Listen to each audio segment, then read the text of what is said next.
Executive Director and current board member, Christine Pelosi.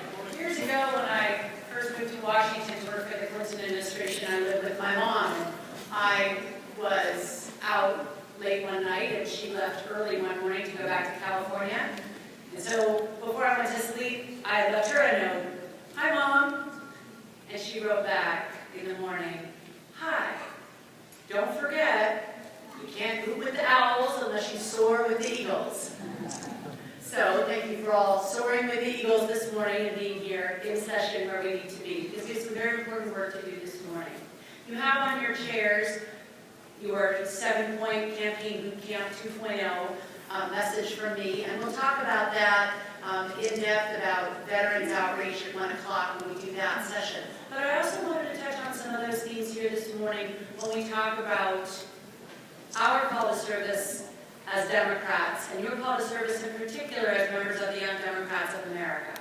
And that is this fundamental question. What kind of an American are you? What kind of an America are we? And that test is taken every day with public servants and with activists like you as we make decisions about how to raise our voices, who to elevate and lift up in our society, and how to spend our time and our dedication to building a more perfect union. And nowhere is that test more important than in the test for comprehensive immigration reform.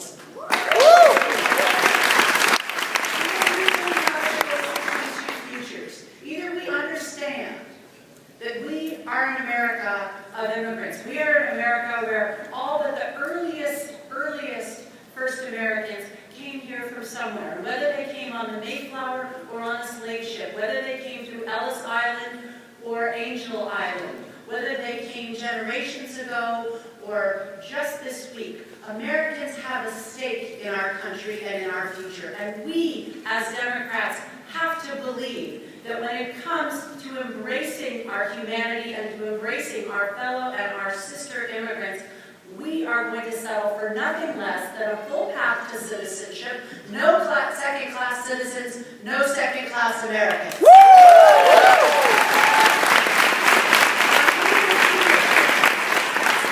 We will hear people say, well, we really need those high-tech visas, and we wouldn't want all those low-skilled workers to interfere with our quest for competitiveness. We reject those false choices and say we want a path to citizenship for the high-skilled worker and the low-skilled worker, and a path of opportunity to make sure that the low-skilled worker gets the training to become a high-skilled worker. We want investments in STEM jobs so that our engineers born here in America and coming here to America all have a fair shot at the American dream. So when people tell you, well, this just can't be done because we don't have the capacity as Americans to open our arms and embrace people, you tell them, we are Democrats, we are Americans, we are the kind of Americans who stand up for each other, who stand up for liberty, justice, and equality for all.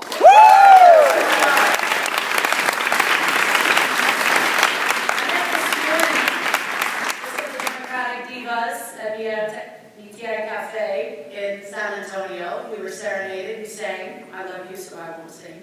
My family likes me singing solo, as in solo. But we had a beautiful talk about the Dreamers and about this film that we're about to see and the conversation we're about to have this weekend. And we talked about our role as mothers. Now, many of you have met my young daughter, Bella, and seen her grow up at boot camps at your various conventions and state meetings around the country. And we feel that it's so important as mothers that we nurture this next generation and that we take care of these dreamers who are your classmates, who are your fellow and sister members of the community. They are serving our country in our communities, and in some cases in our armed forces, even without being United States citizens. And so for young people, especially these young dreamers who come and want to be part of the American dream, we really believe that it's our role to reach out and embrace them as we do our own children. And it is your role as young Democrats to reach out and embrace them as your brothers and sisters. Because that's the kind of people you are. That's the kind of Democrats you are. That's the kind of Americans that you are. And that is why I'm so excited that today we're going to see this movie. So if you cue the film, remember this. When we had a Democratic House of Representatives and the most awesome United States Speaker,